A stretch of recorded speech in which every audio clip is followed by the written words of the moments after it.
Mister kottu කියලා කිව්වහම ඒ කවුද කියලා ලංකාවේ ඉන්න කවුරුත් හොඳින්ම දන්නවා. සමාජ මාධ්‍ය තුල අතිශයින් ජනප්‍රිය ලංකාවේ ඉන්න ප්‍රකට ව්‍යාපාරිකයෙක් තමයි මිස්ටර් කොත්තු. ඔහු පසුගියදා සේවකයෙකුට පහර දුන් වීඩියෝවක් හින්දා මුළු රටේම කතා බහට ලක් වුණා.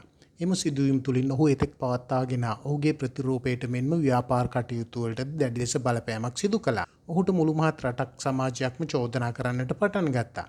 ඒ වගේම මේ නිසා ඔහුට මේ හේතුව නිසාම නීතිමය කටයුතු වලටත් මුහුණ දෙන්නට සිදු වුණා. ඉතින් පසුගියදා ඔහු Taman සතු බොහෝ දෑ විකුණන්නට පටන් ගත්තා. මේ ගැන පසුගියදා ඔහු සඳහන් කළේ වෙනස් කතාවක්.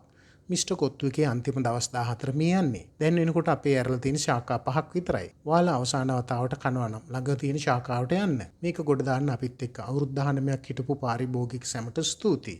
පෝස්ට් එකක් දාලා හරි අපට උදව් කරපු හැමෝටමත් ස්තුතියි. තව දවස් 14කින් මිස්ටර් කොත්තු ලංකාවෙන් යනවා. මිස්ටර් කොත්තු ඉවරයි කිව්වට ලංකාවෙන් යනවා කිව්වට ඉවර වෙන්නෙම නැහැ. අලුත් ඉන්දියන් කෑම එකකින් ඉස්සරහට හම්බෙමු. හැම අවසානයක් කියන්නේම අලුත් ආරම්භයක්. එහෙම තමයි මිස්ටර් කොත්තු Tamanගේ සටහන් නිමා කරලා තිබ්බේ.